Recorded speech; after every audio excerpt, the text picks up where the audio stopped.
Hi guys, it's Filipina Teacher in America. I'm back once again. Happy New Year to everyone. I hope you celebrated it with your family and friends, and I hope you guys are healthy and celebrated with a blissful New Year 2026. So, I have a new video and I'm going to compare the Philippine classroom versus the US classroom as I've been teaching here for 10 years. So, una na dyan, i-compare natin ano ba talaga yung mga differences ng classroom dito sa America? Ano ba ang class size niya? Ano ba ang mga resources? Ano ba yung mga subject load? At ano yung mga strategies to manage the classroom. So, una na dyan, number one, unahin natin yung class size. Sa Pilipinas, nung unang-unang pagtuturo ko, meron akong estudyante, I think it was 65 students in one classroom. And during that time, that was 1995. So, during that time, wala pang, kasi bago pa lang yung building, para mga 3 years pa lang siya. So, wala talagang mga furnitures. Walang cabinet, as in bare. So, of course, walang furniture, wala din naman upuan yung mga bata. So, yung mga estudyante ko noon ay nakaupo lang sila sa sahig. And then, may dala lang silang mga sako ng bigas para doon sila maupo. Dahil syempre naman, malamig yung sahig. Buti na lang, half day lang noon sa Metro Manila kasi di ba half day 6 to 12 and then 12 to 6 yun ang time na official time namin doon.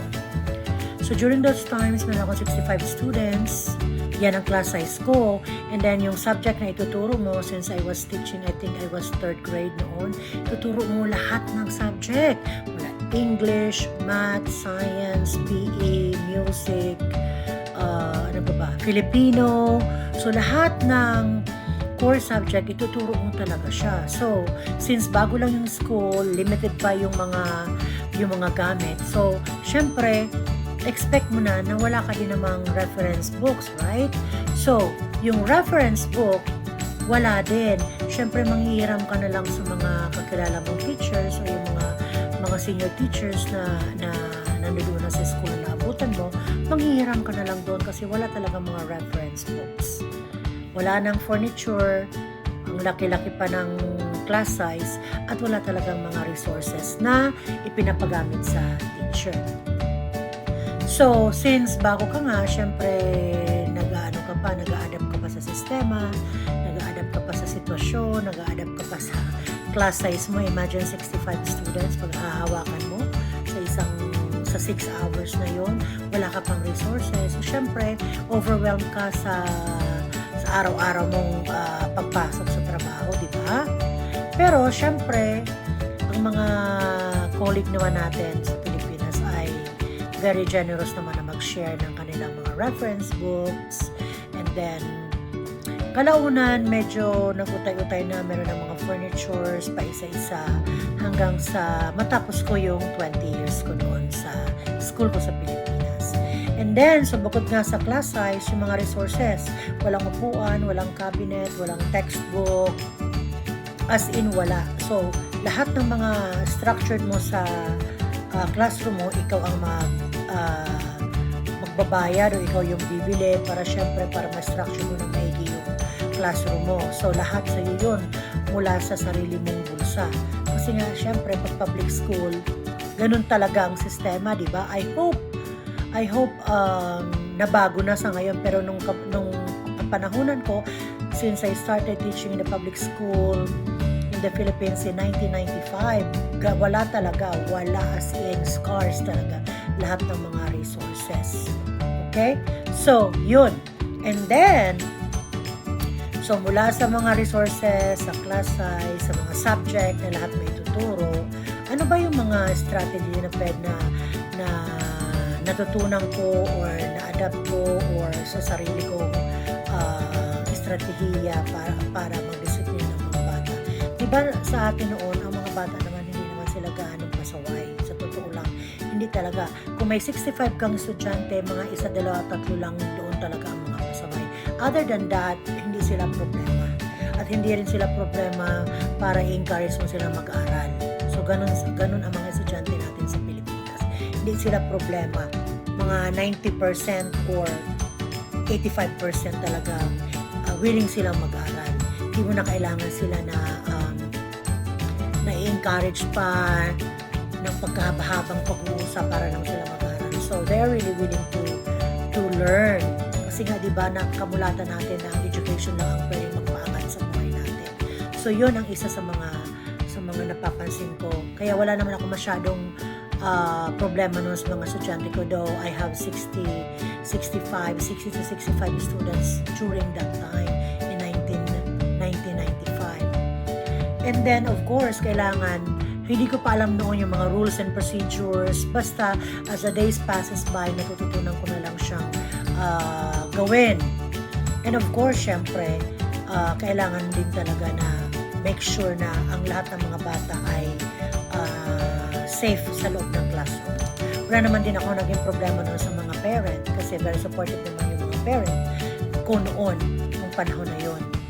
So, yan. So far, yan ang experience ko sa Philippine schools. When it comes to resources na very scarce, when it comes to class size na, ayun nga, grabe, 65 students in one classroom. When it comes to subject load, lahat ng subject na lang ituturo mo. And then, yung strategy ng classroom strategy, alam mo naman ang mga bata doon hindi masyadong pasaway at very respectful sila. Kasi nga, yung mga parent naman ay supportive and sa bahay pa lang natin, nag-develop na natin yung salitang pagkaalam o respect. So, wala akong gaanong problema pagdating sa discipline ng mga bata. Samantalang, versus my US classroom, so, eto yung kaibahan. So, sa resources, nandito lahat ng resources. Well, I can speak for my school district. I have all the resources. Sobra-sobra pa. Sobra-sobra pang mga resources mula sa school supplies, na minsan may mga batang pumapasok na walang school supplies. Kailangan ang teacher ang mag-provide. Pero sa mga text, hindi na masyadong usang textbook kasi online na lahat. But for the students' references, for the teachers' references, there's always a ready references, books, textbook. So, meron ka ganyan, hindi problema. And of course, yung school district ko talaga bumibili sila ng website or bumibili sila ng subscription, not website. Bumibili sila ng subscription para sa teachers, para ma-adapt ng teachers at magamit yung mga subscription na yun that aligns with whatever subject you are teaching. Like for me, I'm teaching math and science, so I am using different apps for math, and I am using different textbook for math na magagamit ko talaga sa aking pagtuturo. Let's say for science, they bought a subscription for us to use, and then ang lesson plan ready-made na, i-modify mo na lang. Depende sa kung paano ka magturo. Kailangan differentiated yung lesson mo. Yun ang isa sa mga nagustuhan ko dito, yung resources talaga available. Pero pagdating naman sa pag-structure sa classroom, depende na sa'yo yun. Kung halimbawa gusto mong pagandahin. Kahit pa paano, in my case, minsan bumibili ako ng, let's say, mga letters kasi minsan nakalimutan ko na yung pag-cut ng mga letters, di ba? Kailangan natin mag-cut ng letters. Minsan bumibili na ako ng ready-made kasi minsan full pack ang workroom namin sa mga nagka-cut ng letters. Sometimes bumibili na ako ng mga yari na ready mo nang i-cut na lang. So yan ang mga ang kaibahan ng resources ko dito sa US. Sa class size naman, in my 10 years of teaching here, so far ang pinakamarami kong estudyante is 33. But that's not in my school district that I am teaching right now. That was in a charter school. I handled 33 students during that time.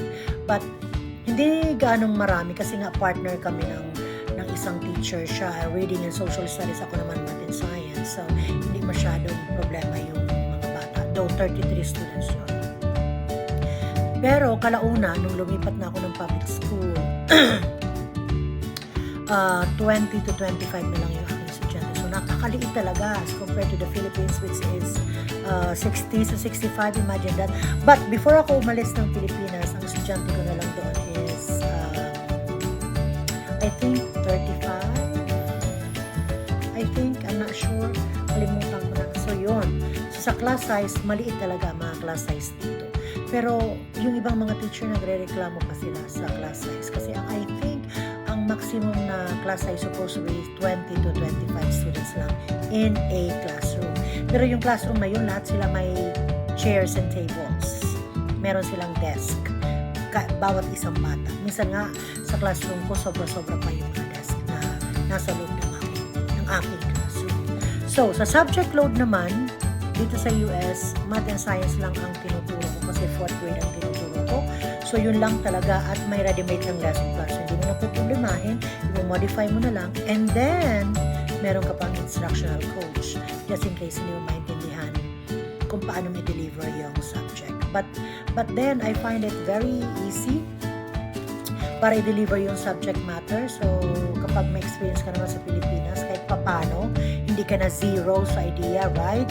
So, yun ang nagustuhan ko dito. Dalawang subject lang tinuturo ko.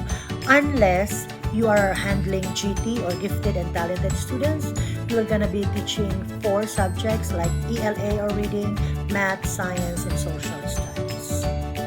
Pero kung hindi ka naman nag-handle ng GT, gifted and talented students, then magsaswap kayo ng iyong kapartner na nagtuturo ng reading and social studies.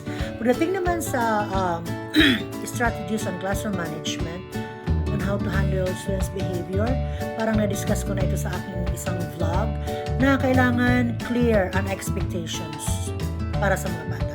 Kailangan meron kang rules and procedures. Kailangan structured ang room mo. I-decorate mo ang classroom mo. Kunyari, math and science, meron kang bulletin board na math lang, para ilagay mo doon yung anchor chart mo, and then science lang, para doon lang ang anchor chart mo. Or, yung iba, kasi ako sa math, meron akong word wall. Kumbaga yung mga vocabulary words na ginagamit ko every learning skill. Let's say, for example, about fraction, kailangan meron ako doon na vocabulary about what is fraction, what are the different types of fraction, like unit fraction, mixed numbers, proper fraction, improper fraction. So, dapat nandun yun sa aking word wall to help also those EB students or those bilingual students. So, yun naman ang meron kami dito. And then, when it comes to classroom management, kailangan clear ang expectation mo. Kailangan hindi ka mag-scream sa bata. Kasi, aminin natin, parati silang nasisigawan sa bahay nila. So, pagdating sa classroom, ayaw na nila ng ganun. So, kailangan meron kang respect agreement. Umpisa pa lang, wag kang maging excited magturo. First day, yun ang gawin mo. Magkaroon ka ng respect agreement. Kailangan ginawa nyo yun ng iyong estudyante. So, let's say, for example, student to students. Ano ang dapat? What is it like? What is it sound like? Student respecting other students. Then student to teachers. What is it like? Student respecting teacher. And then what is it like? Teacher respecting students. And then what is it like or sound like?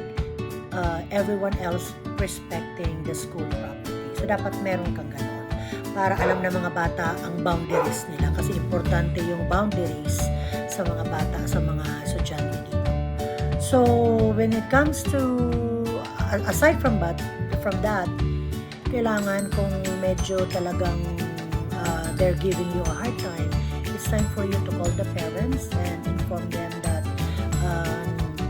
that the student is giving you a hard time and the student is off task. It is very important to discuss the behavior with the parent because sometimes hindi alam na magulang yung ganon, so that you have the support of the parents. And kailangan watchful ka sa mga bata kahit na gusto mong mag-CR, kailangan meron bantay sa kanila kasi ang pinaka-importante, safe sila sa loob ng classroom mo at minsan ang classroom mo ang siyang pinaka-safe na lugar para sa kanila. So, kailangan parati kang nakatingin sa kanila. And what else?